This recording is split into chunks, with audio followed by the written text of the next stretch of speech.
Welcome. My name is Tim Kaufman. I'm the chair of the Professional Program in Education here at University of Wisconsin Green Bay. Welcome to today's event, which is part of UW Green Bay's Campus Common Theme titled Engaging in Public Life. The Common Theme is a year-long program to engage our campus and our community in learning and thinking together as an institution. There are numerous events planned around campus this year revolving around this common theme of engaging in public life. And we'd like to thank you for joining us today. We modeled today's event after TED Talks, but wanted to bring it to a community level and to hear from community members. Our speakers today are some of the most highly regarded leaders in our community and have been working hard to make this area a better place. They are all passionate about what they do, and we are pleased to have them with us today to share some of these ideas about the value of public life, of public service. For Phoenix Talks today, you'll hear from these experts on the topic of education. And all three are award-winning educators from the area. And the format will be as follows. We'll ask each guest to introduce themselves and to speak for about 10 minutes. They've been asked to tell us, one, where they work and obviously what their job entails, and two, why they think it's valuable and important to work in regards to public service or in the area of public service. We'll follow the order, in the order as our guests are seated on the panel, starting with Mr. Nesfacho.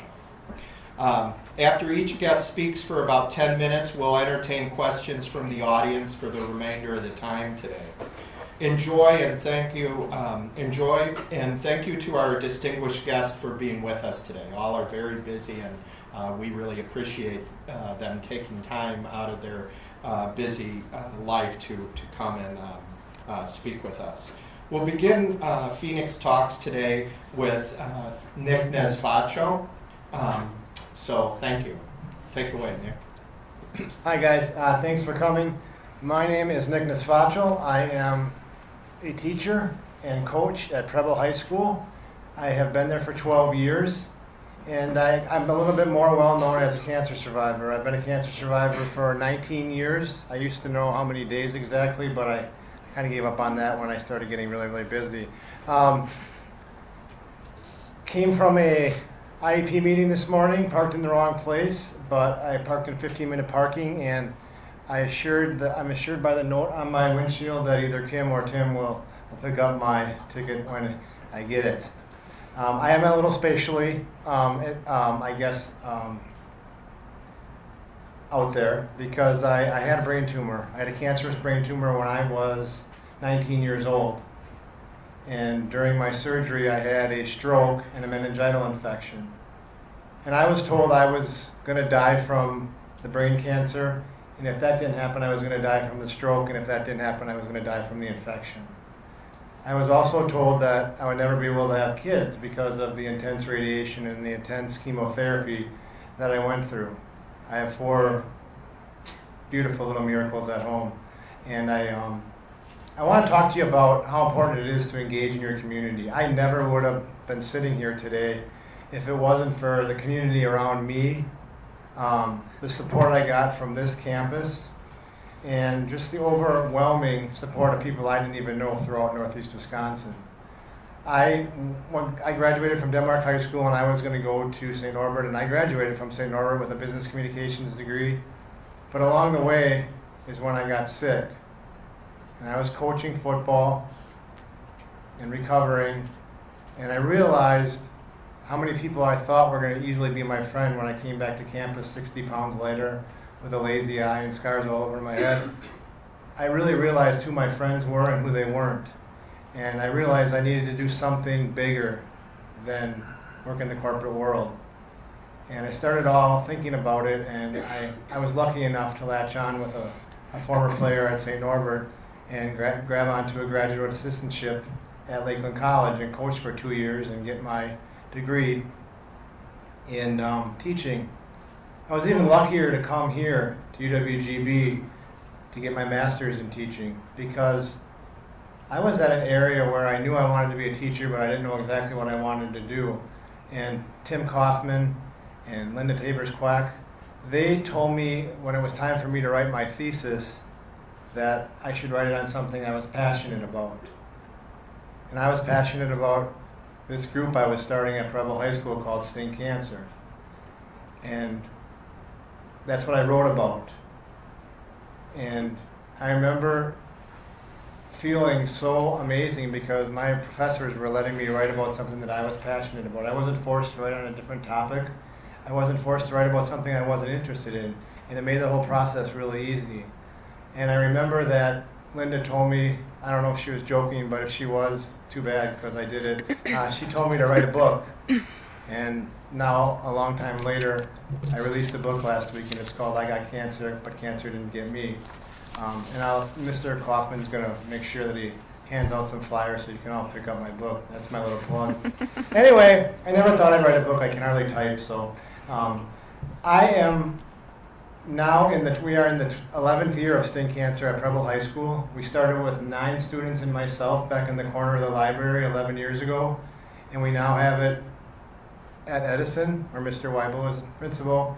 We have it in 24 schools, and we're branching out of Northeast Wisconsin for the first time. There's a group starting up in Mukwonago, another group starting up in Peshtigo.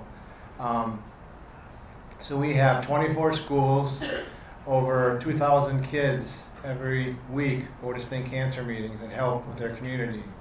We do an amazing amount of things, and I just want to say that I've coached football for 15 years, and I've never seen the teamwork and the leadership that I see in the kids that are in Sting Cancer. Everybody's been affected by cancer. Everybody knows somebody who's had cancer, and I think you guys get kind of a bad rap. This generation gets a bad rap for being self-centered, being focused on yourselves only. And the kids in Sting Cancer that do the things and come up with the ideas to help people with cancer are the most selfless and the most outward-thinking kids I've ever been around. It took me to, my bout with brain cancer, it took me. Otherwise, I don't know if I'd ever be smart enough or outward-looking enough to be in a group like Sting Cancer. But I just want to say how important it is to connect with your community, because there's going to come a time in your lives when you need your community back. And like I said, everybody asked me questions about cancer, and I realized there was a reason to start Sting Cancer. I never realized it would go as far as it did, but I'm glad I started it, and I'm glad because everybody has a need for something. I've been teaching at Preble for 12 years. I've been coaching for 15 years. Sting Cancer has been around for 11 years, and I am a teacher, a coach, an advisor. I work with students as a special ed instructor. I work with students who are cognitively disabled, learning disabled, students that have emotional disorders. I would never trade it for anything. You guys are going into an area where you're going to be so fulfilled by what you do on a daily basis. There's days that aren't as easy. I'm going to talk to Mr. Weibel in a few minutes about lessening some of the paperwork that we have to go through and some of the meetings that we have to go through. But all in all, you're headed into the right career, and it is an amazing thing. I don't know, sadly, I don't know if I would be here if it wasn't for my illness and my cancer and my stroke and everything. I don't know if I would have been here. When I came out of high school, I had everything set up. I knew what I was going to do. I was going to go to St. Norbert College, and I was going to be a teacher. My first semester, I went into education, and then I saw all these people going into business and all these things and all these rich kids, and okay, I'm going to go into, so I went into business communications too, and I graduated with a degree in business communications. But along the way, when I got sick and started realizing what life was all about, I knew that I wanted to be a teacher.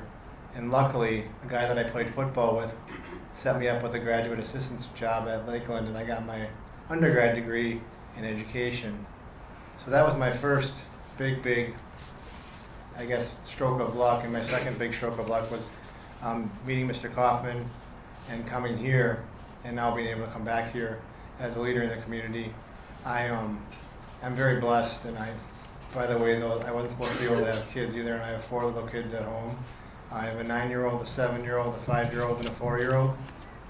And my 4-year-old son is finally being able to say his S's instead of F's. So you can imagine what life has been like when we go to the bank and they ask him if he wants a little sucker or a big sucker. He is finally getting it, and life is good. So I'm open to any questions you may have or anything that anybody wants to talk about. I think we'll go through each one. Okay. Hello, I'm Jenny Wassenberg, but I'm not really into this whole sitting down thing, so I'm sorry. No? And I see why you sat me in the middle of them, because if they have some things they need to talk about, I'm not going to referee the two of them here. Can I take this out of here? Sorry. It's okay, I didn't know I could do that. I'm Jenny Wassenberg. I am actually a teacher in West Superior. I've been teaching in West Superior for 16 years. I started off teaching at a high school in a traditional setting.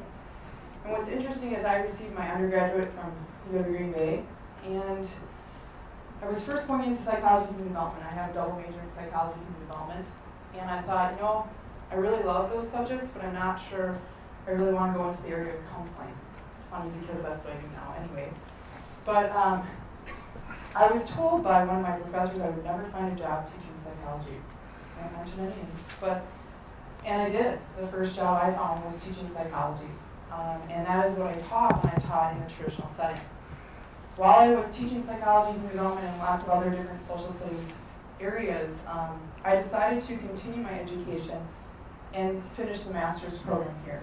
I was in the first cohort, I believe, for the master's program, and worked with Dr. Kaufman very closely as my supervising teacher for my thesis. And one of the things that I did for my thesis was, like Nick had talked about, something that I enjoyed about was learning styles and how kids learn differently. And that when I was in school, I didn't like school. I did not like it. I think I liked my first and second grade teacher because she was the same person. And then throughout school, I didn't like school. I did well in school, but to me it wasn't important. Coming from a family, I think of 7 kids, there was more to what we needed to do than education got. But I was one of the first ones in my family, actually 6 out of 7. I was the first one to go on to college.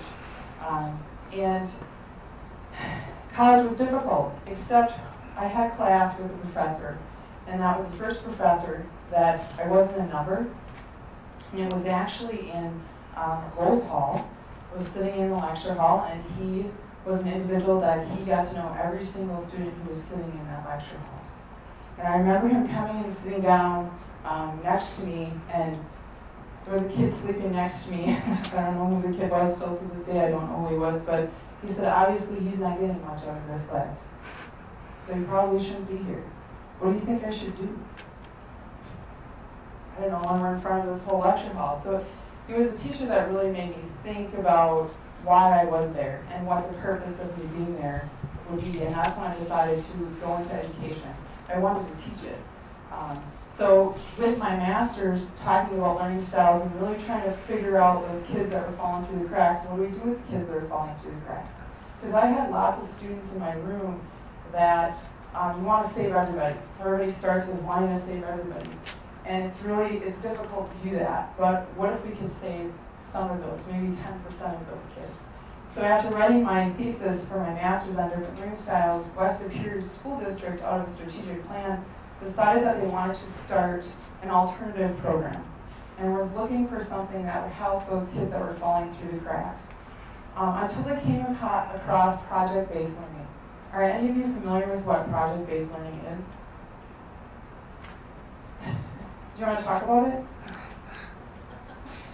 So, project-based learning is basically what they did was they walked into a school setting, and it was like a business setting. It was all open.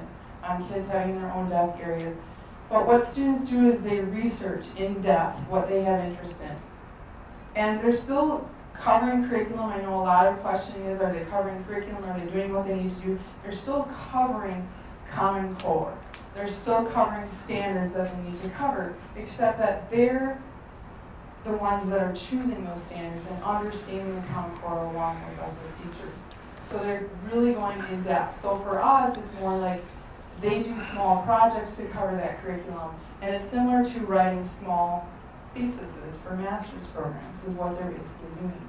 So they're there because they have interest and going more in depth with information. So we came across some project-based schools in Wisconsin and in Minnesota and decided that that's what West Superior wanted to do, was create a charter school. So 8 years ago, we created Phantom Night. I'm one of the co-founders of Phantom Night. And we service 7th through 12th grade at-risk students. Somebody tell me what that word means, at risk. You didn't think you were going to get involved? Yeah. Anyone at risk of not graduating. Okay, anyone at risk of not graduating? Anyone else? They didn't think they were going to have to talk to me. Our definition of at risk comes along with that, but also students who have difficulties sitting in, for West Superior, we're on trimester schedules, so our 7-minute classes. Sitting in a 7-minute class, they need to get up, they need to move around. They want to go further with information that they're being taught. Maybe the information that is in the classroom, they're beyond that, and it's not challenging them enough. Or maybe it's too far beyond them, and it's challenging them too much, that they need to go at their own pace. So that is what we do, is we work with students who are at risk. Many of our students we teach, I'm not considered a teacher at Phantom Night, I'm considered an advisor. Because like I said before, I advise, I help them academically. But what I really help them with is socially and emotionally. Many of the kids who come to us have high anxiety. They can't be in a traditional setting with 800, 900 students within a school building. It stresses them out. They don't go to school because it stresses them out too much. Some of them actually have been picked on, bullied. Some of them use the word bullied. They don't feel that they're going to survive. So they come to us because we have about 25 students. We have a maximum of 30. We have 25 students. And to me, it reminds me of Little House on the Prairie. That might be dating myself, but Little House on the Prairie, where you're all in a one-room classroom with 7 through 12 graders. And they have that anxiety, but it's not as apparent as it was in that setting. They're coming to school. They're enjoying what they're doing. They're finding a passion in learning and loving to learn. And that's what we want to help them to do. Again, we have a young man. Some of our seniors actually do what's called a senior project. And they do about 500 plus hours of work. And we have a young man right now who's a senior. And he is overweight. He's 5'8", and he weighs about 350 pounds. And his goal for his senior project is to become healthy. And to hear his stories of where he started from, being placed in an orphanage because grandma couldn't take care of him, to the point of being adopted into a family, and dealing with this, food becoming an addiction to him because of all of the stress that he had to deal with, he himself admitting that he was a bully. And now his parents just recently getting a divorce. His adoptive parents recently getting a divorce. So he's going through a lot in his life. I would never trade his life for my life. He's got lots of things at 18 to deal with.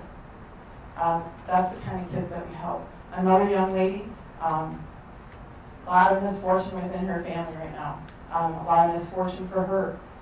High anxiety, thinks that people are out to, in a sense, nobody likes her, has a very low self-esteem. She actually went to MIAD last summer and took some classes and is the most awesome artist. And now that's her career goal, going to school being an artist. Never had any career goals before that. Those are kids that we work with.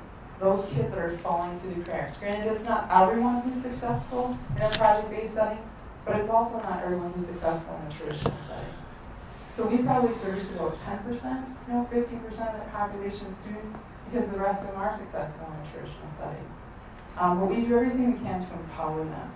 So, going off of that, I would just like to say, kind of going off of what Nick said, it's really rewarding. It's rewarding because I have an opportunity to empower kids to find passion in learning. I have an opportunity to not only know kids at an academic level, because when I was in a traditional setting, it was hard because I went through lots of students. Hour after hour, it was difficult to really get to know students. And that's why I would do lots of other things by coaching and being part of clubs and doing those things to get to know students outside of the classroom. In this setting, These students become my kids. And literally, they become my kids, and they start to call me on accident mom. And I'm like, no, but that's okay. It's a great relationship. We create a family with one another.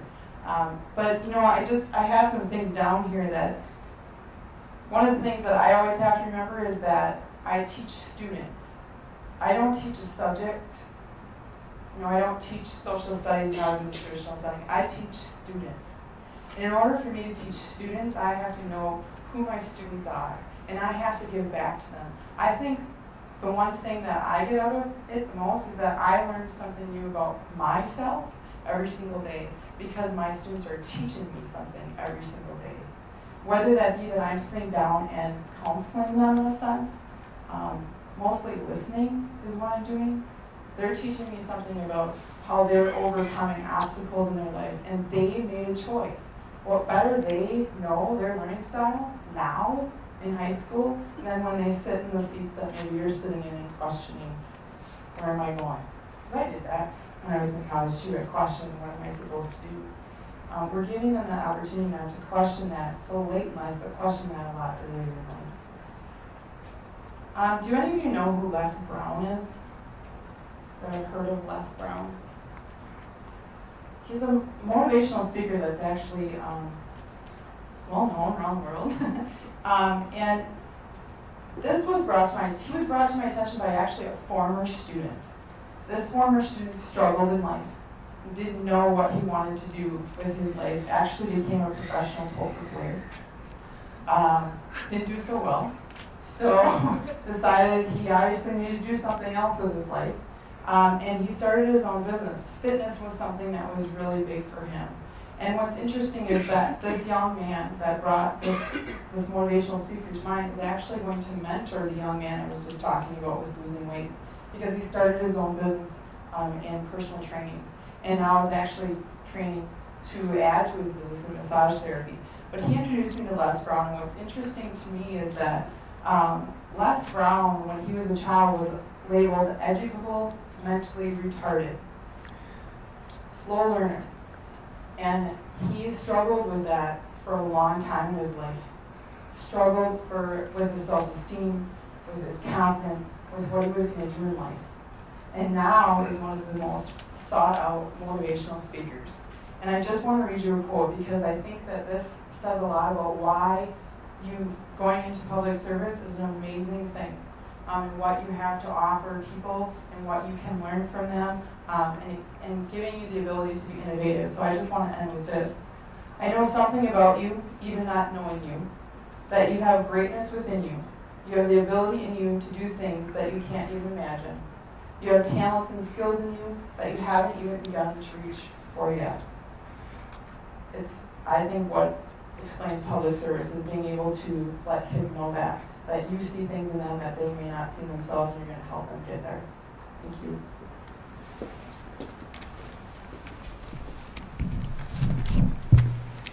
I'm going to stand as well. It's probably one of those kids that would have had a hard time sitting for 70 minutes, that I didn't have that high school experience. My name is Joe Weeble.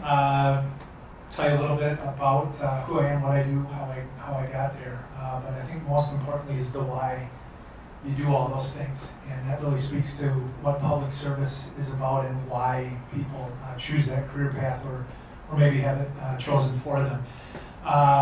Right now, who am I? I'm the principal of Edison Middle School.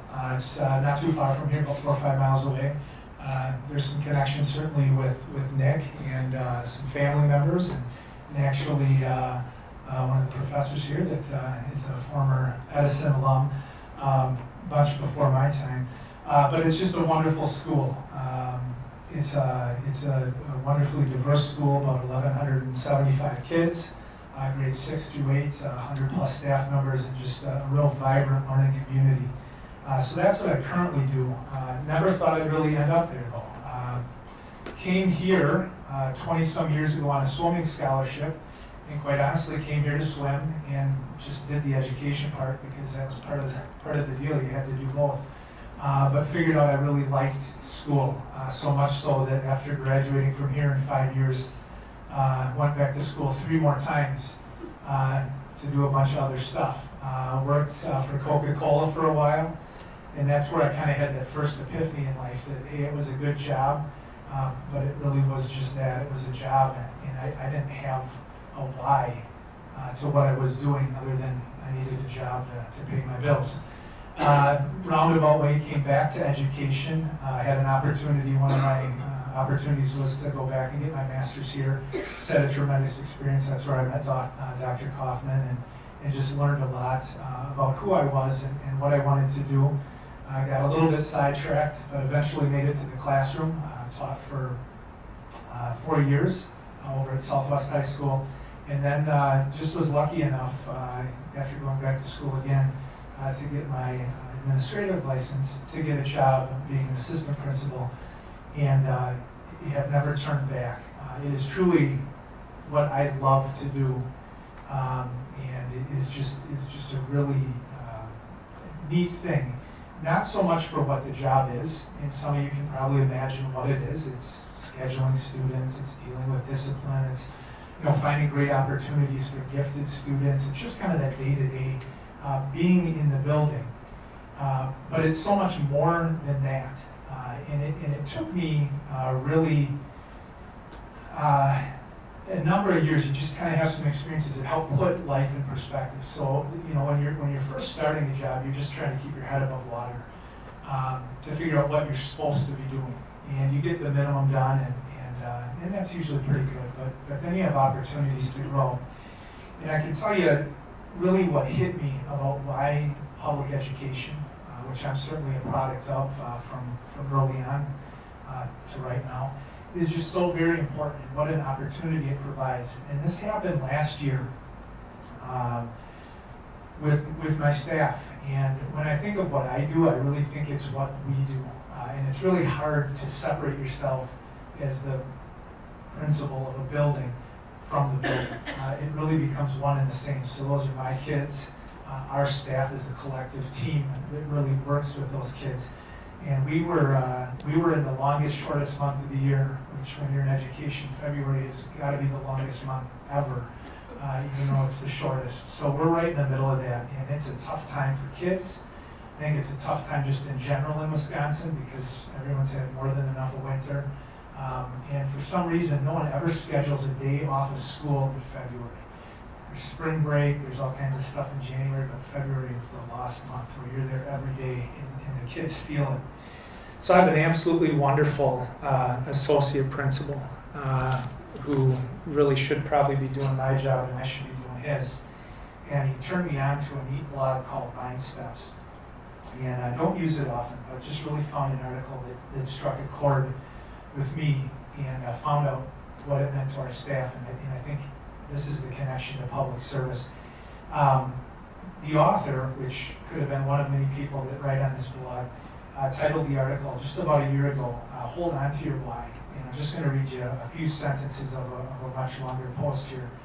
But it says, your why will give you focus, it will give you the energy on days when you're discouraged, and it will give you the commitment to stick with a kid who you'd rather give up on or persist with doing the right thing even when everything seems to conspire against it. Your why will feed your passion, your why will ignite your creativity, your why will show you how to become a master teacher and let you know when you've made it there. And it goes on, and it's really geared towards educators, but it's a great article, and I think that's the important thing about public service. It's not so much the what, but it's the why. And when you talk about people finding their why, I mean, here's two perfect examples of people that are doing a job, but it's so much more than a job. They have found their why of what they're doing. And I go back to last February when we had just the wonderful opportunity during a staff meeting to kind of read a little bit and reflect. And I got to know my staff more on that one day than I did probably for the many, many more years I've been in that building. When we asked the staff, after kind of discussing and talking a little bit about their why, to share their own why, how would they want to be remembered? You know, what is one sentence someone would want to remember you by once you're done teaching? And I couldn't get this to print any bigger, so bear with me. all 40 years old, the eyes just went. I know. 50. 50? All right, yeah. All right. And this is what was really neat. We sent this out, but it wasn't a long day. It was an after-school meeting where we got talking about it. I shared the article, and then asked people just to submit anonymously their why on a Google form. And I expected there to be lots of academic whys, like I'm here because I love science and it's so important for people to know science, and all of those kind of things, which, don't get me wrong, is an important part of public education. But the why was so much more personal than that. And these are just some of the few, like I said, I have 80 plus responses on this. These are just some of them that help put in perspective, I think, why people go into public service. Some of them is probably what you'd expect, and some are pretty interesting. My why is to make a difference in the lives of children. She finds the good in everyone. The object of teaching a child is to enable that child to get along without the teacher. My sentence is, how I want to be remembered is that I demanded excellence from all people so that they reach their full potential. He lifted people up to reach their potential in spite of their tennis shoes. She sees gold where others seek dirt. I establish relationships and encourage students to realize and value their true potential while striving to model mutual respect and human decency. She tried to make each person feel like they were special and important to her. And probably one of my favorites is she showed others how math and kindness matter in everyday life. And it just really opened up to me why people go into public service. And while I have many excellent teachers that are just devoted and committed to all kinds of worthy causes in our school, and I could talk about, the neat growth that has happened with our skin cancer group. We have a wonderful AVID program that's only in its second year, and we have some wonderful teachers from here, or tutors from here that come in and support our kids who will hopefully in 6 years be sitting in these very seats. We certainly are a lucky recipient of future Phoenix tutors that come in and work with our kids. So all that great stuff is happening. But I think the question that I finally came to, the realization I guess I came to, was asking myself the question is, why do you do all these things? And it's for so many of those reasons that you heard from our first two speakers, and certainly the dozens of just really powerful responses from my staff that answer that question of why public service. It's just a tremendous opportunity to give back to something that probably has been pretty good to you, but really impact people's lives, where you can make a difference, whether it's for that individual kid, or that family, or for an entire building, or whoever you work with. And I guess I'd leave you with my thought is, is find that why. Continue to ask yourself the question, make it your own why. Don't let it be the why that someone tells you it should be. And you got to listen to your why. And if you do that, whether you go into public education or wherever you end up in life, if you listen to your why, I think you'll only truly then be happy and fulfilled, and not just working at a job, but really doing something that's hopefully important and fulfilling for you. Thank you.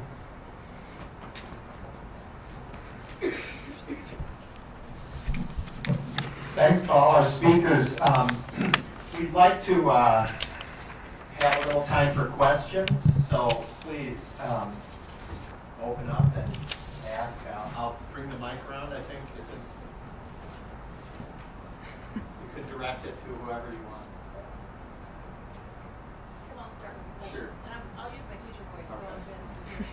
I'm good. Thank you very much. You all eloquently talked a little bit about the we in what we do, referring to the team members and the collective impact that you don't work individually, you work in a team. Can you talk a little bit about the strategy you use to nurture a team, the strategies that you use to connect with those professionals around you?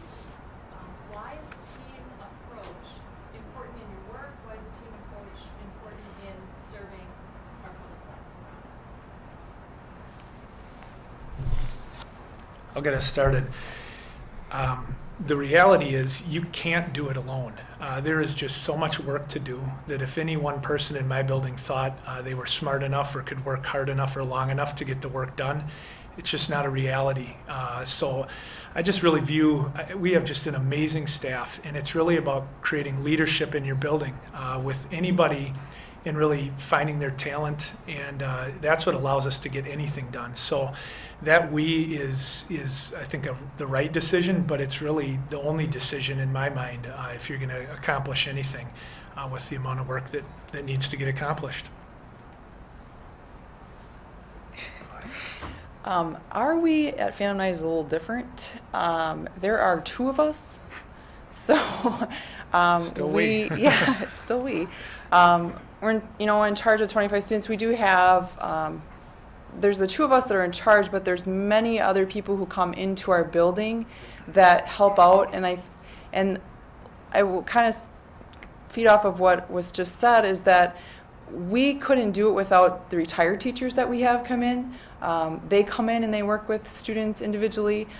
We of Future Phoenix coming in. We have students from St. Norbert who come in, professors from both UW Green Bay and St. Norbert College. So there's lots of us that are working together to help our students, because one of the goals of Phantom Night is that our students are accepted to a 2-year or 4-year institution, the military, or an apprenticeship. So there has to be a we for us to get them to that point, and for them to reach that goal. I agree wholeheartedly. As far as the we goes in Sting Cancer, we've had the same 4 adult advisors for the last 7 years, and 2 of which are now retired teachers that come back twice a week to Preble just for the Sting Cancer meetings and for our advisory team meetings.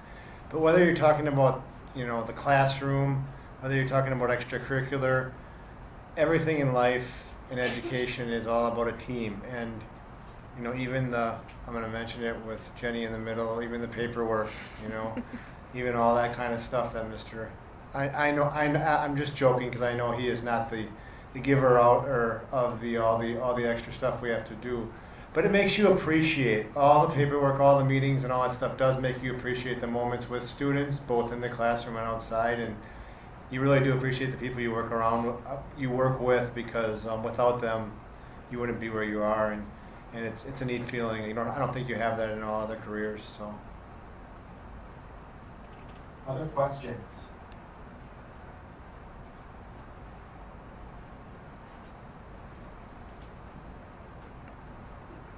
Okay, so my question is probably more directed to Jenny, but anybody can answer. Working with students who have a rough life, how do you keep yourself objective and not show the almost frustration that you can't fix it, and just kind of leaving that part at school and then going back to your own life and not letting the students' stories or whatever affect your life as a whole? I don't. The student stories do affect my life, and I think that for me to have that, not in a way that is a negative way, I think that having an outlet that I do, my husband, gets the brunt of some of that, most of that, but being able to talk to him about ways to work through that, because for my husband and I, we're a team too, and he knows that when I went into education that was a big part of it. When I switched into the charter school, that was. But the other thing that I just want to share with you is that we never, and I say we because we don't hide our frustrations from our students. When there's a situation they come to talk to us, the biggest thing we do is listen. But when we're frustrated, they know we're frustrated. When they're upset with something, we're upset with them. But it's not that we're solving the problem for them. We're kind of working it through them, putting ourselves in their shoes and showing them that we're okay with that. So it's hard. It's hard to separate that. I don't bring every situation home, but there are some that you have to. You have to be able to talk to somebody else outside of school that you can confide in with that.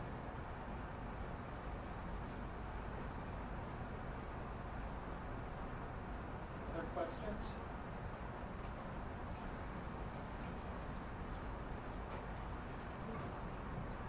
promote like respect with students or student versus teachers? Because I'm a tutor at Preble High School through the TRIO program, and I've just heard comments with respect with other students and teachers. And I'm just kind of seeing, do you know any advice to give to promote respect for one another? And there was a great, last year I helped with a respect retreat. Are there more of those going on as well? Because I haven't heard anything. And I don't remember, it was in De Pere. I don't remember if it was East or West, but I just thought it was a great program, and I don't know if those are still going on at schools as well. Anyone can answer. You know, I just start with one of the things that when I look for teachers when we interview and hire, I have no doubt that anyone that graduates college probably can figure out the content of what they would teach, certainly in middle school. But I think, you know, speaking to what's going to happen when that person's in a classroom or is interacting 7 hours a day, 6 hours a day with kids, it's really about relationships. And if you don't have that personality that you can work and love kids, all is lost. And that's where you start to run into those issues of respect. So when I have teachers that struggle with that, it's not that they're bad people or bad teachers. It's just the teachers that don't really have developed a relationship with the kids. And I mean the tough kids. It's easy to develop a relationship with a kid that does their work and is good in class, and you know, their parents are always in contact with the school. But it's those challenging kids that if you can't figure out a way to get to them,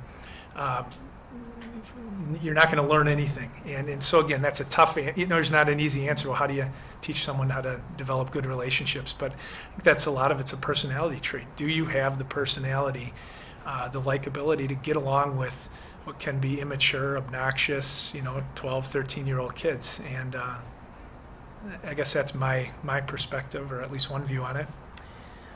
I think particularly in any setting, you have to remember that no matter if you teach little people or big people, they're all human. They make mistakes, and I think they're looking for somebody not to judge them, but to listen to them. And it's interesting how students can tell that. Students know what teachers they can go to confide in or to talk to and to build their relationships with. So I think that's a big key, is going into the field. We all make mistakes, and actually mistakes are the best learning tools. So that's what I would say to that the kids that I specifically work with, that's what they need. They need to know that, okay, I made that mistake, and you're not going to fly off the handle, and you're not going to judge me because I did that, but rather you're going to listen to me, you're going to talk to me about it, we're going to figure out a different way to go about it, that I don't make the same mistake again. How do I get this out? Just pull it up. Paul. Okay. I didn't realize, like, I mean, I could stand up, and now I'm kind of showing off because I'm getting tired, but I hope I don't divert too much from this, but I want to tell you a really quick story about respect. I'm kind of known as I guess, over the top with respect. I have it all over my room, and I have it up on my board, and anytime a student isn't being respectful, I just point to a word, or I ask them, what's Mr. Nez's favorite word? And they all know. It's, you know, I don't know if that's the most user-friendly way to use it, or if I should be hammering it home that much, but I just want to tell you one quick story, and I really, this was like my aha moment, and this was the day I decided I wanted to become a teacher. I told you about going to St. Norbert College and getting a degree in business communications, and I'm telling you this because it was the day that I lost all respect for a professor, not here, at St. Norbert College. You're welcome. You're welcome. When I was very, very sick, it was at the end of the spring, and I got very, very sick over the summer, and I told you about all the details of that, but when I was coming back in the fall, I hadn't realized the severity of the stroke and my memory and all these things. And I don't know if you're all familiar with a Blue Book test, but I had a couple Blue Book tests in my major core business communication courses. And here I was, just like the old guy that was the Dean's List student before everything happened. I was cramming for 4, 5, 6 hours a night into the morning for these Blue Book tests. And I had everything in my head like I knew I did, and I started to realize when I started taking these exams that my recollection wasn't there, my memory wasn't there, and I was doing miserably. So I went back to the doctor. I connected with a neuropsychologist who actually retrained my brain for 3 years, played games with me and different things for memory, helped me with my concentration and focus. But one of the huge things that happened because of that, when I went back to Dr. Hitch in Green Bay, he said, you have to, this fall now, we're like 2 weeks into the fall semester, he said, you have to drop your 2 most intensive classes. And those were the 2 main courses for my major. So I had, at this time I was not driving or anything like that. My dad had to take me to the 2 appointments at St. Norbert College to meet with the 2 business communication professors. And I had one appointment was at 1 and one was at 1:30. I was nervous. I was walking with a cane. I had lost 60 pounds. I was a fragment of my former self. And I had to go up, I went up there, I remember like it was yesterday. I went up the elevator and I waited, and the first doctor called me in, the first professor called me in, and I told him everything that had happened to me and that I had to drop this course, and I was hoping to take it later as my memory got better. And he just started crying and gave me a big hug and said, don't worry, I'll be here, we'll be here, we'll get this done. We need more time, more training, more healing, and it was great. Went down the hallway, sat in a chair, was expecting the same reaction from my other professor in my major course. And I told him the same story, what was going on, and that I was going to have to drop his class 2 weeks in the semester. And I'll never forget it. I said, I have to drop your class because of my memory, and I'm seeing a doctor, and I'm going through a lot of chemo and radiation and all kinds of other things. And he just looked at me and he said, Nick, I just want you to know that I don't associate with quitters, and I don't want to talk about this. You're telling me that you're quitting my class and I don't associate with quitters. And I felt like if I wasn't walking with a cane and wasn't feeling the way I was going to reach over his desk and really get angry. But I just walked out of there, and that was like the moment I decided to be a teacher. Because he had taught me everything in those 5 minutes that any teacher, no matter how highly regarded at what college, should ever say that to a student. But he drove me to become a teacher. And it's in the book too, if you want to. But I kind of got a little bit taken back by that, and I kind of haunted him for a while. I would leave messages on him when I received my master's degree from UWGB, when I had my children, every time I had landmarks in my life, I would send him a voicemail. I don't think he knows who they're from. It's probably kind of creepy, and it's something that I don't really take part in. But anyway, the reason why was because I lost all respect for him at that time. But I wouldn't let myself lose respect for all the great teachers and professors and people that I had along the way, and that have supported me. So don't ever. There's going to be days when you feel like respect is gone on all levels, and you can't get help with a question you have, or a student just makes your day twice as long as it should feel like. Don't ever forget that overall education is all about respect and teamwork. And that was a great question. And I'm sorry if I carried on, but I just wanted you to know that respect is key in education. Thank you. Heather?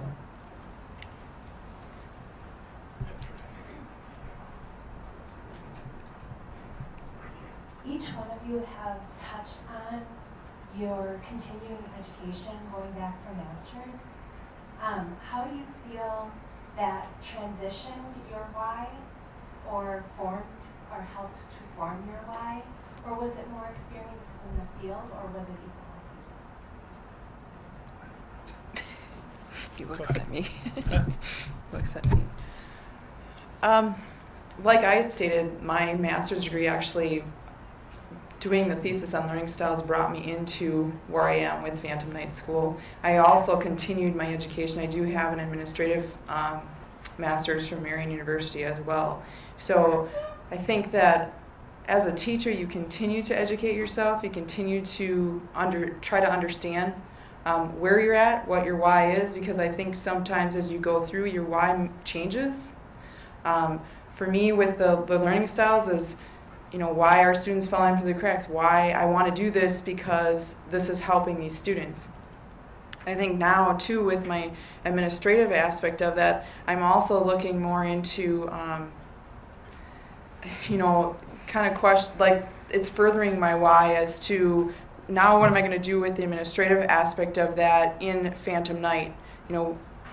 What else is there that can continue to progress Phantom Night along or project-based schools? So there's a lot of work that I do with other project-based schools as well, and a lot of other education that I do, so it helps me to continue. But I think that no matter what public service you're in, especially education, you continue to educate yourself.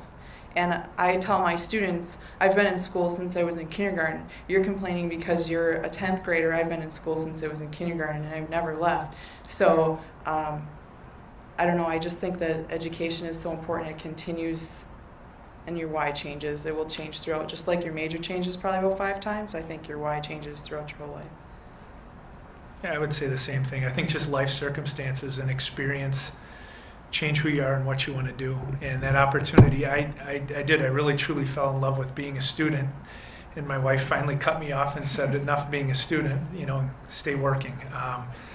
But it was just life experience, opportunity, all those things, but really trying to just have a different perspective on where you started and where you ended up. So kind of a rambling answer, but I always took the opportunity to go back to school when I could, because I just felt like there was more, and I think I'm good for now. I had, like I had said, that I had been coaching, and being around young people had always made me really, really passionate about things, and made me really, really realize what I love to do.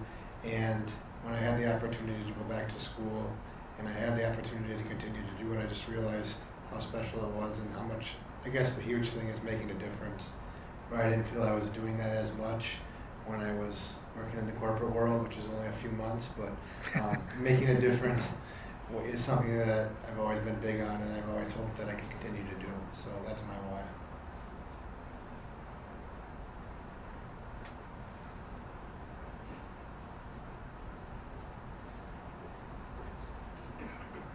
I guess this is a question for Nick. For people who want to go into teaching to do coaching as well, at the high school level, how do you balance your time between teaching and coaching?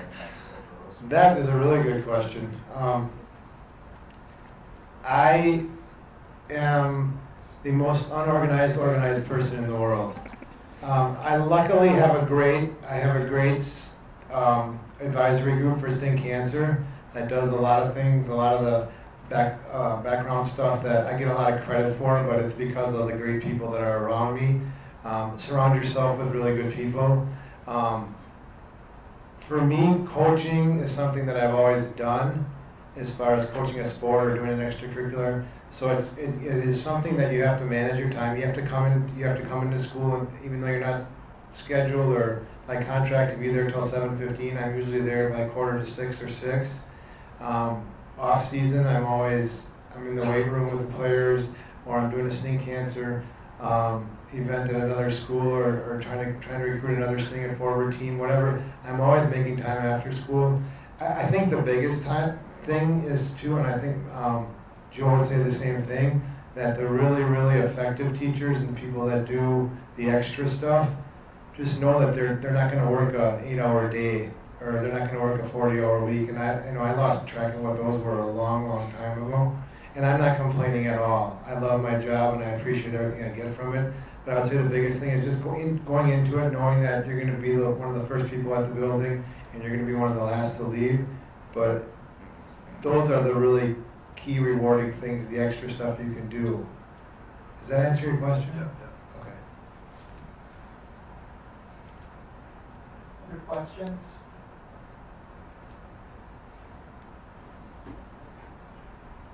I would just like you to let the students know how you decided what area of teaching that you wanted to go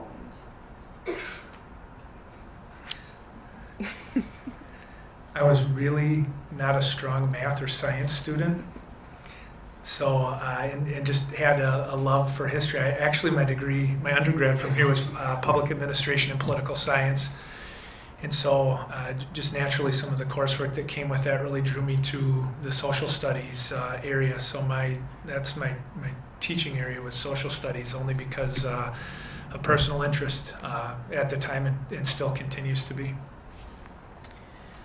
For me, again, my major was psychology, human development, so I really wanted to teach psychology. It was something I was always interested in. I didn't really want to go into the counseling aspect of it, but wanted to teach it and to work with kids in that aspect of the psychology and human development. So I went into social studies and also taught lots of the history and other things that came with that.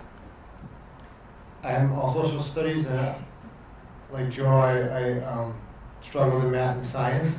But what happened to me, a really quick story, when I got observed once from a professor at Lakeland in the classroom, he immediately said that my time in the classroom was awesome. He gave me great rave reviews, but he said, just so you know, there's no way in hell you're going to get a job in social studies at this time right now.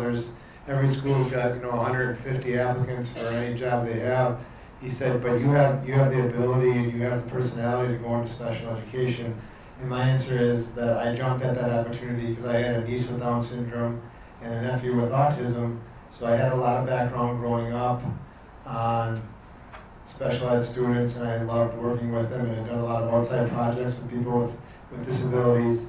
And that's how I ended up there. So then I got my emergency certificate in education, special education, and I've stayed there ever since, and I don't plan on leaving special education anytime soon. So it's just, I guess it's just like what happens in your life. Well, we're about out of time here. I just want to thank all three of you, Nick, Jenny, and Joe. We're so proud of you to have as alums and the great work you do. Your impact is immeasurable. And we thank you so much for your time.